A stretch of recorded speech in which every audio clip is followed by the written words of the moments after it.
লাইলাতুন নিসফি মিন শাবান যারা মানে না, এই শবে বরাত যারা মানে না, এরা আহলে হাদিস নামে, সালাফি নামে একটা দল আমাদের দেশে। তাদের কিতাব থেকে আমি একটা দলিল দিয়ে দিচ্ছি। রাসূল আকরাম সাল্লাল্লাহু আলাইহি ওয়াসাল্লাম বলেন, ইয়াবতালি আল্লাহু আযজা ওয়া জাল্লা ইলা খালফি ফি লাইলাতিন নিসফি মিন শাবান ফায়াগফিরু লিজামি'i খালকিহি ইল্লা লিমুশাহিদিন আও মুশরিক। রাওয়াহু নাসিরউদ্দিন আলবানী। নাসিরউদ্দিন আলবানী তার কিতাবের মধ্যে এই কথাটা লিখছেন। আহলে হাদিস ভাইয়েরা যারা আছেন তারা কিন্তু সমস্ত দলিলগুলা নাসিরউদ্দিন আলবানীর কিতাব থেকে দেয়। এই জন্য আমি তার কিতাব থেকেই এই হাওয়ালাটা দিলাম। তিনি বলেন, রাসূল সাল্লাল্লাহু আলাইহি ওয়াসাল্লাম বলেছেন, লাইলাতুন নিসফি মিন শাবান যখন আসে, ইয়াবতালি আল্লাহু আযজা ওয়া জাল্লা ফি খালকিহি লাইলাতুন নিসফি মিন শাবান। আল্লাহর হাবিব সাল্লাল্লাহু আলাইহি ওয়াসাল্লাম বলেন, লাইলাতুন নিসফি মিন শাবানের অর্ধ রজনী আসে যখন, তখন আল্লাহ রাব্বুল আলামিন সৃষ্টির সমস্ত সৃষ্টির দিকে তার রহমতের, মাগফিরাতের দৃষ্টি নিক্ষেপ করেন। জোরে সুবহানাল্লাহ। ইল্লা, তবে দুই ধরনের ব্যক্তিকে আল্লাহ রাব্বুল আলামিন এই রাত্রিও ক্ষমা করেন না। কয় ধরনের? দুই ধরনের। নাউজুবিল্লাহ বলেন। অথচ এবং আরেকটা হাদিসে আসে, এই রাত্রিতে আল্লাহ তাআলা এত পরিমাণ জাহান্নামীকে মুক্তি দান করে, বনি কল গোত্রের তাদের যেই বকরি পালন করত, ছাগল পালন করত, তাদের ওই বকরি ছাগলের গায়ের যত পশম আছে, ওই পশম পরিমাণ জাহান্নামীকে আল্লাহ রাব্বুল আলামিন লাইলাতুন নিসফি মিন শাবানে ক্ষমা করে দেয়। কিন্তু এই হাদিসের মধ্যে রাসূল বলেন, দুই ধরনের ব্যক্তিকে আল্লাহ তাআলা ক্ষমা করবেন না। আর এক হাদিসে আছে 10 ব্যক্তিকে আল্লাহ তাআলা এই রাতে ক্ষমা করেন না। আর এক হাদিসে আছে 5 ব্যক্তিকে আল্লাহ তাআলা এই রাতে ক্ষমা করেন না। আসুন আগে জানি এই দুই ব্যক্তি কারা। রাসূল সাল্লাল্লাহু আলাইহি ওয়াসাল্লাম বলেন, লিমুশাহিদিন আও মুশরিক। এক নম্বর যারা হাসেদ, হিংসুক। এক নম্বর কি? হিংসুক যারা। আর দুই নম্বরে যারা মুশরিক, আল্লাহর সাথে শিরক করে, এদেরকে ছাড়া আল্লাহ তাআলা সবাইকে ক্ষমা করে দেন। আর 5 ব্যক্তিকে যে হাদিসে আছে, ওই হাদিসের মধ্যে আছে 1 নম্বর মুশরিক, 2 নম্বর হাসেদ, 3 নম্বর লোভী ব্যক্তি, সবসময় লোভে কাতর থাকে, 3 নম্বর টাকনুর নিচে যারা কাপড় পরিধান করে, 5 নম্বরে হুকুকুল উম্মাহাত, পিতা মাতার অবাধ্যকারী সন্তানকে আল্লাহ তাআলা এই রাত্রিতে ক্ষমা করে না। তাহলে মুশাহিদ যারা, হিংসুক, হিংসুককে আল্লাহ তাআলা এই রাত্রিতে ক্ষমা করে না। কারণ হিংসা যারা করে, সাথে সাথে তাদেরকে আল্লাহ রাব্বুল আলামিন 4টা জিনিস তার থেকে উঠাইয়ে নেয়। হিংসুক কাকে বলে? অন্যের ভালো দেখে যার শরীরের মধ্যে জ্বালা পড়া শুরু হয়। এটা বুঝছেন না আপনারা? অন্যের ভালো দেখে, অন্যের উন্নতি দেখে যার শরীরের মধ্যে জ্বালা পড়া শুরু হয়, চুলকানি শুরু হয়, তাদেরকে হিংসুক বলা হয়। আর হিংসুক থেকে আল্লাহ তাআলা তৎক্ষণাৎ 4টা জিনিস তুলে নেয়। কয়টা জিনিস? 1 নম্বর, হিংসুকের থেকে আল্লাহ রাব্বুল আলামিন তার থেকে ঈমানকে আলাদা করলেন। বলেন, ঈমান এবং হিংসা দুইটা এক জায়গায় থাকতে পারে না। তা হিংসুকের ঈমান আল্লাহ রাব্বুল আলামিন আলাদা করে দেয়। 2 নম্বর ক্ষতি কি? হিংসুক নিজে জ্বলে, আর একজনকে জ্বালাইতে, সর্বক্ষণ দেখবেন নিজের মধ্যে জ্বলতে আছে, কিন্তু আর একজনকে জ্বালাইতে পারে না। 3 নম্বর, হিংসুক সে দ্বীনকে ধ্বংস করে দেয়, ইসলামকে সে ধ্বংস করে দেয়। 4 নম্বর, হিংসুকের সমস্ত আমলগুলা নষ্ট হয়ে যায়, তার আমল কোনো কাজে আসে না। এক ব্যক্তি হাল চাষ করতেছে, এর মধ্যে হঠাৎ করে কাচের তৈরি একটা জিনিস পাইছে, কখনো দেখে নাই। এটা দেখে সে আশ্চর্য হয়ে গেছে। তাই মাটি জড়ানো, এটা মুছতেছে, মুছতে মুছতে ঘষা লাগছে, হঠাৎ করে ওই কাচের তৈরি জিনিস থেকে একটা দৈত্য বের হয়ে আসে। দৈত্য বের হইয়া বলতেছে, মালিক আপনি কি চান? আমি আপনার উপকার করব। তো হাল চাষ করে গরিব মানুষ, বলতেছে দেখো না আমি গরিব মানুষ, সকাল থেকে সন্ধ্যা পর্যন্ত এত কষ্ট করি, আমার অবস্থার পরিবর্তন হয় না, তুমি আমারে একটা গাড়ি বাড়ি সব কিছু করে দাও, আমার জন্য কষ্ট করতে না হয়। তো দৈত্য বলতেছে, মালিক আপনার যদি বাড়ি একটা হয়, আপনার প্রতিবেশীর কিন্তু দুইটা হবে। আপনার যদি গরু দুইটা হয়, প্রতিবেশীর চারটা হবে।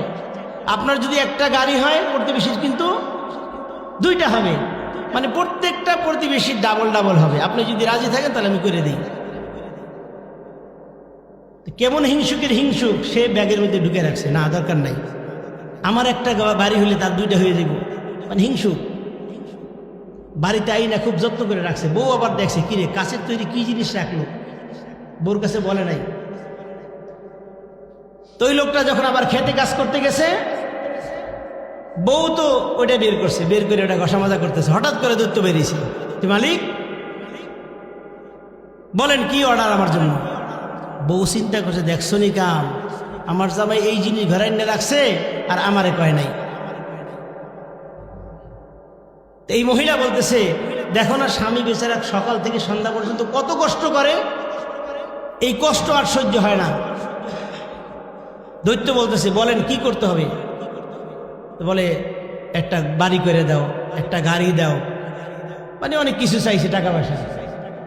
হঠাৎ করে বাড়ি হয়ে গেছে, গাড়ি হয়ে গেছে। মহিলা চিন্তা করতেছে, এবার স্বামী আসুক, স্বামীকে একটা কি দিব, সারপ্রাইজ দেব, তার আর কোনো কষ্ট করতে হবে না, আমাদের অভাব নাই এখন আর। স্বামী বেচারা হাল চাষ করে আইসা গরু বান্ধা থুই আইয়া, কিরে বাড়ি চেনে না হয়, যেই অবস্থা হয়ে গেছে বাড়ি তো এরকম নাই, বিল্ডিং হয়ে গেছে, গাড়ি হয়ে গেছে। ডাইকা বের করছে স্ত্রীরে, বলে কি করছো এটা? বলে আরে তুমি তো আমারে বলোই নেই যে এই আশ্চর্য জিনিস তুমি এখানে রাখছো, এই দামি জিনিস রাখছো। বলে কি হয়েছে? বলে দেখো এটার মধ্যে একটা দৈত্য বের হয়েছে, ওরে যা করছি সব আমাদেরকে দিয়েছে, গাড়ি বাড়ি সব কিছু দিয়েছে। আরে তুমি তো জানো না, তুমি বের হয়ে আসো, দেখো আমার বাড়ি হয়েছে একটা, প্রতিবেশীর কিন্তু দুইটা হয়েছে। হিংসায় বাঁচতেছে না, যা চায় সব ডবল ডবল, যা চায় ডবল ডবল। এবার দৈত্যকে আবার ডাকছে, ডাইকে বলতেছে, তুমি তো ডবল ডবল দিছো, কইছো না যা চাও তা ডবল দিবা? বলতেছে একটা কাজ করো, আমার একটা হাত ভাঙ্গে দাও, এক হাত দিয়ে মোটামুটি চলতে পারবো। তাই ওর ধারণা যে প্রতিবেশীর দুইটা হাত ভাঙবে। আমার একটা চোখ নষ্ট করে দাও, ওর ধারণা প্রতিবেশীর দুইটা চোখ নষ্ট হইব। আমার একটা পাও নষ্ট করে দাও, ভেঙে দাও। তা দৈত্য যেই কথা সেই কাজ, ওর এক চোখ এক হাত এক পা ভেঙে দিছে, এক হাত আর এক পাও এক চোখ দিয়ে চলতে পারবে এই ধারণা করে ওর এইটা ভেঙে দিছে। তাকাইয়া দেখে প্রতিবেশীর কিছুই হয় নাই। দৈত্যকে আবার ডাকছে, কি ব্যাপার, কি মালিক তুমি বলছো না আমার একটা হইলে তার দুইটা হবে? বলছে মালিক হ্যাঁ বলছি, আমি তো উপকারের জন্য আসছি, আমি তো ক্ষতি করার জন্য আসছি নাই। এরকম হিংসুক আছে কিনা আমাদের সমাজের মধ্যে বলেন তো? আরে আছে, মানে আমরা নিজেরা নিজের ছেলেকে নিজে মাইরা প্রতিবেশীর নামে মামলা দেয়, আছে কি নাই? হিংসুক কখনো নিজে অন্যকে জ্বালাইতে পারে না, নিজে জ্বলে। 2 নাম্বার মুশরিক, যারা শিরক করে। আল্লাহ রাব্বুল আলামিন মুশরিকদেরকে যারা ইলহাদ করে আল্লাহর সাথে, তাদেরকে শাস্তি যা প্রাপ্য তার দ্বিগুণ দিয়ে দেয়। নাউজুবিল্লাহ বলেন। এই কথাটা মনে আপনারা শুনেন না, এটা শাস্তি আবার দ্বিগুণ কেমনে দেয়? আল্লাহ তাআলা কি বলে দেখেন, والذين لا يدعون مع الله إلها آخر ولا يقتلون النفس التي حرم الله إلا بالحق ولا يزنون ومن يفعل ذلك يلقى أثاما। সূরাতুল ফুরকান 68 নম্বর আয়াতের মধ্যে আল্লাহ রাব্বুল আলামিন বলেন, 3টা অন্যায়ের কারণে আমি আল্লাহ রাব্বুল আলামিন দুনিয়ার মধ্যে যারা তিনটা অন্যায় করবে, তিন ধরনের অন্যায় করবে, আল্লাহ রাব্বুল আলামিন বলেন আমি তাদেরকে দ্বিগুণ শাস্তি দিয়ে থাকি। জোরে বলি নাউযুবিল্লাহ। ওয়াল্লাযীনা লা ইয়াদউনা মা'আল্লাহি ইলাহান আখার, যারা আল্লাহ ছাড়া অন্যকে ইলাহ বলে ডাকবে অথবা আল্লাহর সাথে অন্যকে নাম সংযোজন করে, যারা আল্লাহর সাথে অন্যকে মিলাইয়া আল্লাহকে ডাকবে, আল্লাহ রাব্বুল আলামিন বলেন ইউদাআফ লাহুল আযাব। ইউদাআফ মানে দ্বিগুণ, লাহুল আযাব। আল্লাহ রাব্বুল আলামিন বলেন তার যেই পরিমাণ শাস্তি লেখা ছিল, আমি আল্লাহ রাব্বুল আলামিন আমার নামের সাথে ইলহাদ করে ডাকার কারণে আমি আল্লাহ রাব্বুল আলামিন তাদেরকে দ্বিগুণ শাস্তি দিয়ে থাকি। আমার ভাই, আপনাদের কাছে প্রশ্ন, আমাদের এই বাংলাদেশের মুসলমানদের মধ্যে অনেক সময় দেখবেন অতি ভক্তি চোরের, সেটা কেমনে? অনেকে দেখবেন আল্লাহকে ডাকতে গিয়ে আল্লাহ আল্লাহ জিকির করে, এরপরে দেখবেন পীরের নামে জিকির করা শুরু করে দেয়। আল্লাহ আল্লাহ জিকির করে, ইল্লাল্লাহ জিকির করে, এরপরে দেখবেন লাইট বন্ধ করে ইয়ালি বাবা, তালা বাবা, ল্যাংটা বাবা, এইভাবে আলী বাবা, বিভিন্ন বাবার নামে জিকির হয় কি হয় না? আরো জোরে বলেন না কেন? আল্লাহ তাআলা বলেন ওয়ালিল্লাহিল আসমাউল হুসনা, আমি আল্লাহ রাব্বুল আলামিনের অনেক অনেক সুন্দর সুন্দর নাম আছে। আল্লাহ রাব্বুল আলামিন বলেন আমাকে যে নামে ডাকবে ওই নামে আমি তোমার সামনে হাজির হয়ে যাব, কিন্তু আমার নামকে ইলহাদ করে অন্য কোন নামে যদি ডাকো আমি আল্লাহ রাব্বুল আলামিন দ্বিগুণ শাস্তির ব্যবস্থা করে দিব। জোরে বলি নাউযুবিল্লাহ।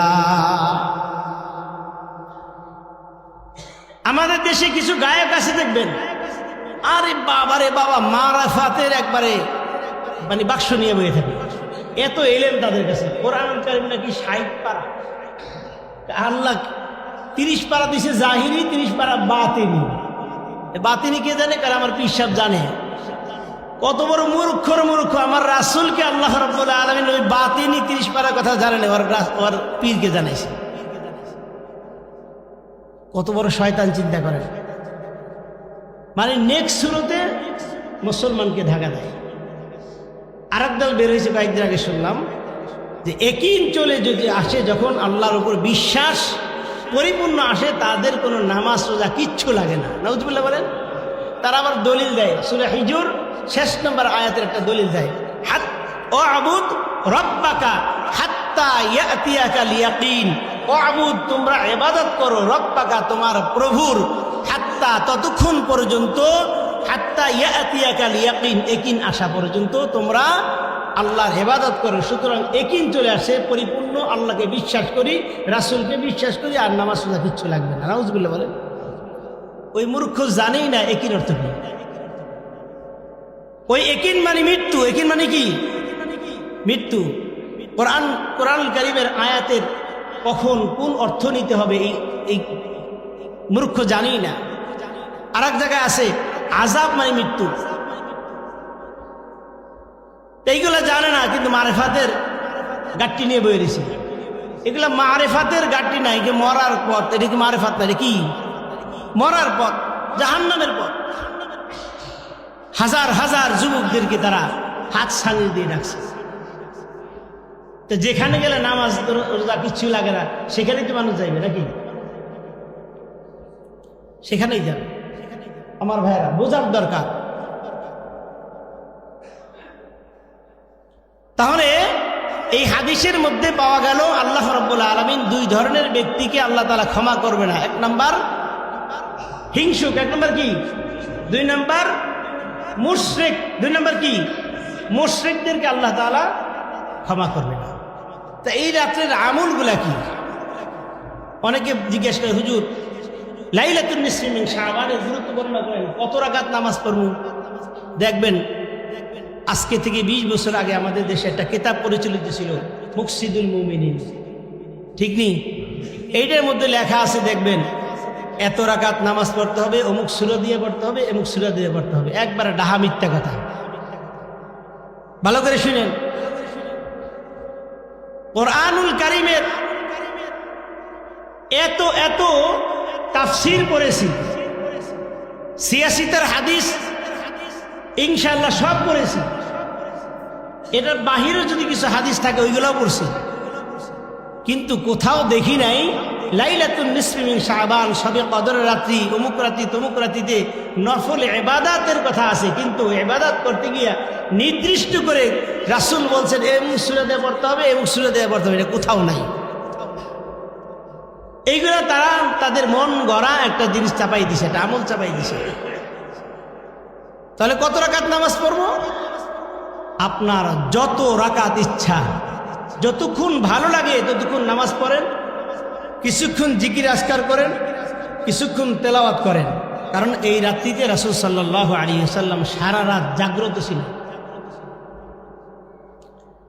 এক হাদিসে রাসূল সাল্লাল্লাহু আলাইহি ওয়াসাল্লাম বলেন, ইযা কানাত লাইলাতুন নিসফি মিন শাবান ফাকুমু লাইলাহা ওয়াসুমু ইয়াওমাহা ফাইন্নাল্লাহা তাআলা আযজা ওয়া জাল ইয়ানজিলু ইলাস সামাঈদ দুনিয়া ফাকুলু আলা মিন মুস্তাগফিরিন ফাগফির লাহু আলা মিন মুস্তারজিকিন ফারযুকহু আলা মিন মুবতালিয়া ফাউআফিয়াহু ফীহি আলা কাযা আলা কাযা। আল্লাহর হাবিব সাল্লাল্লাহু আলাইহি ওয়াসাল্লাম বলেন, লাইলাতুন নিসফি মিন শাবানের অর্ধ রজনী যখন চলে আসে, আল্লাহর হাবিব সাল্লাল্লাহু আলাইহি ওয়াসাল্লাম বলেন, যখন সূর্য অস্ত যায়, অস্ত যাওয়ার সাথে সাথে আল্লাহ রাব্বুল আলামিন প্রথম আসমানে চলে আসে। জোরে বলি সুবহানাল্লাহ। এই রাত্রির আমল কি? এক নম্বর আমল হচ্ছে ফাকুমু লাইলাহা, রাত্রিবেলায় তোমরা জাগ্রত থেকে কুমু দাঁড়িয়ে দাঁড়িয়ে কিয়ামুল লাইল করো, কিছুক্ষণ নামাজ পড়ো, কিছুক্ষণ জিকির করো, কিছুক্ষণ তেলাওয়াত করো। এইভাবে আল্লাহ তাআলার কাছে তোমরা গুনার জন্য ক্ষমা প্রার্থনা করো। ওয়াসুমু ইয়াওমাহা, এবং পরের দিন তোমরা রোজা রাখো। এখন রোজা রাখবো কয়টা? অনেকেই অনেক মন্তব্য করেন। শবে বরাতের উদ্দেশ্য করে, লাইলাতুন নিসফি মিন শাবানকে উদ্দেশ্য করে হাদিসের মধ্যে রোজা আসছে একটা। কয়টা? একটা। আগের দিন নামাজ পড়া, দ্বিতীয় দিন পরের দিন রোজা রাখা। এখন অনেকে বলে তিনটারও দলিল নিয়ে যান। রাসূল সাল্লাল্লাহু আলাইহি ওয়াসাল্লাম প্রতি মাসের চন্দ্র তারিখের 13, 14, 15 তারিখে রোজা রাখতেন, ঠিক কিনা বলেন? ওই হিসাবে যদি আপনি 13 তারিখ রাখেন, 14 তারিখ রাখেন, 15 তারিখ রাখেন, দুইটা আমল হয়ে গেল। লাইলাতুন নিসফি মিন শাবানের রোজাও হয়ে গেল, প্রতি মাসের চন্দ্র তারিখে 13, 14, 15 তারিখের রোজাও রাখা হয়ে গেল। তাহলে আর কোনো বৈপরীত্য নাই, কোনো সাংঘর্ষিক হয় না। ওই তিনটার দলিলও ঠিক আছে, একটার দলিলও ঠিক আছে। এখন রাত্রিতে আপনি কি চাইবেন আল্লাহর কাছে? রাসূল সাল্লাল্লাহু আলাইহি ওয়াসাল্লাম বলেন, আলা মিন মুস্তাগফিরিন ফাগফির লাহু। আল্লাহ রাব্বুল আলামিন প্রথম আসমানে এসে ডাকতে থাকে, কে আসো? গুনাহ করতে করতে করতে জীবনটা বরবাদ করে দিয়েছো, মাপের আশা করতে পারো না। ইয়া ইবাদিয়াল্লাযীনা আসরাফু আলা আনফুসিহিম লা তাকনাতু মির রাহমাতিল্লাহ। হে কে আসো তোমরা গুনাহ মাফ চাও, গুনাহ করতে করতে জীবনটাকে বরবাদ করে দিয়েছো, খবরদার খবরদার আমার রহমত থেকে তোমরা নৈরাশ হইও না। আজকের এই বিশেষ রাত্রিতে আমি আল্লাহ রাব্বুল আলামিনের কাছে মাগফিরাত কামনা করো। আমি আল্লাহ রাব্বুল আলামিন মাগফিরাত চাওয়ার সাথে সাথে আমি আল্লাহ রাব্বুল আলামিন ক্ষমা করে দিব। আলা মিন মুস্তারজিকিন ফারযুকহু, কার রিজিকের অভাব, রিজিক নাই, রিজিকের সংকীর্ণতা আছে। সকাল থেকে সন্ধ্যা পর্যন্ত পরিশ্রম করো, রিজিকের অভাব দূর হয় না। এমন কে আছো আমি আল্লাহ তাআলার কাছে চাও, আমি আল্লাহ রাব্বুল আলামিন তোমাকে রিজিক দিয়া ভরপুর করে দিব। আলা মিন মুবতালিয়া ফাওয়াফিয়াহু ফীহ, কে আছো অসুস্থ, রুগ্ন অবস্থায় বিছনায় পড়ে আসো, বিভিন্ন বাবার দরবারে দৌড়ানোর দরকার নাই, বিভিন্ন বাবার কাছে যাওয়ার দরকার নাই। আমি আল্লাহ তাআলার কাছে সুস্থতা কামনা করো, আমি আল্লাহ রাব্বুল আলামিন তোমাকে সুস্থ করে দিব। আলা কাজা আলা কাজা, আল্লাহ রাব্বুল আলামিন আরো অন্যান্য সমস্যার কথা উল্লেখ করে বলতেছে, কে কি সমস্যায় আছো, কার কি প্রয়োজন। কার সন্তান নাই আমার কাছে চাও, বাবার কাছে যাও না। কার রিজিকের দরকার আমার কাছে চাও, কার সুস্থতা দরকার আমার কাছে চাও, কার কি অভাব আমার কাছে চাও। আমি আল্লাহ রাব্বুল আলামিন তোমাদের যাবতীয় চাওয়াগুলা আমি আল্লাহ পূরণ করে দিব। তাই এই রাত্রিতে বিশেষ ইবাদত হচ্ছে তওবা। কি এই যে বললাম যে দুইটা মানুষকে আল্লাহ তাআলা ক্ষমা করবেনই না, কোরআনুল কারীমের মধ্যে আছে, ইন্নাল্লাহা লা ইয়াগফিরু আন ইউশরাকা বিহি ওয়া ইয়াগফিরু মা দুনা যালিকা লিমান ইয়াশা। আল্লাহ তাআলা মুশরিকদেরকে ক্ষমা করবে না, ইচ্ছা করলে অন্যান্য গুনাহ ক্ষমা করতে পারে। ওমান ইউশরিক বিল্লাহ ফাকাদ হারামাল্লাহু আলাইহিল জান্নাহ, যারা শিরক করে তাদের জন্য জান্নাত হারাম, ওয়া মাওয়াহুন নার, তাদের জন্য জাহান্নাম অবধারিত।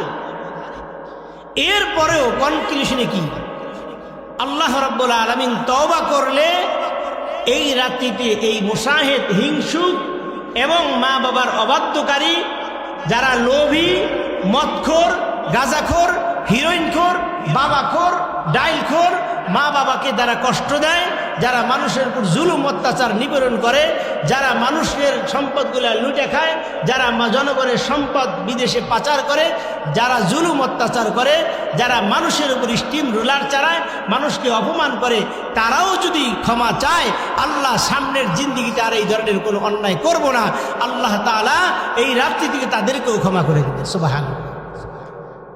আমার ভাইয়েরা, সেই রাত্রিটা আসতেছে লাইলাতুন নিসফি মিন শাবান, অর্থাৎ এই শাবান মাসের 14 তারিখ দিবাগত রাত্রি, আগামী মঙ্গলবার। আগামী কি বার?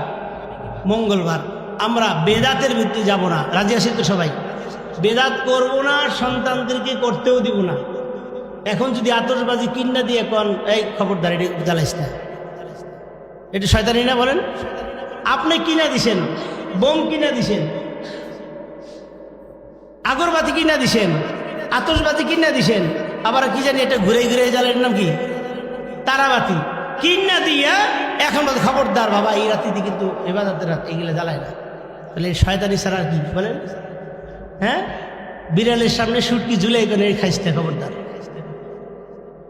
তাহলে এই কাজ আমরা, বেদাতের কোনো কাজ আমরা করব না। যতটুকু পারি এই রাত্রিতে ইবাদত করব, না পারি একবারে আমরা ঈশার নামাজ পড়ে ঘুমাই থাকবো, একবারে ফজর নামাজ পড়ব। কিন্তু সারা রাত ইবাদত করতে গিয়া যদি ফজর ছাইড়া দেয়, তাহলে কত হাজার রাত ইবাদত করলে 2 রাকাত ফজরের সমান হবে বলেন তো? হবে না কখনো। সুতরাং আগামী মঙ্গলবার দিবাগত রাত্রিতে একটা ইবাদতের একটা মৌসুম উম্মতে মুহাম্মাদের জন্য আমরা এই রাতটাকে কাজে লাগাবো, ঠিক কিনা বলেন? লাগাবো তো ইনশাল্লাহ। গত সপ্তাহে আমরা কিছু কমিটমেন্ট করছিলাম যে এই লাইলাতুন নিসফি মিন শাবানের রাত্রিতে সামান্য সময়ে আমরা কিছু ইবাদত বন্দেগীর কথা বলবো এবং সবাইকে নিয়ে সমস্ত মরহুমদের জন্য আমরা স্পেশাল দোয়া করব। আল্লাহ তাআলার কাছে চাইলে না আল্লাহ পাক দিবে, নাকি? না কানলে মায়ের তো দুধ দেয় না, ঠিক না? আল্লাহর কাছে আমরা স্পেশালভাবে ওই দিনটা কান্নাকাটি করব, রোনাজারি করব। এরপর যার যার ঘরে গিয়ে আমরা ইবাদত করব, অথবা ঘরে ব্যবস্থা না থাকলে আমরা মসজিদে করব।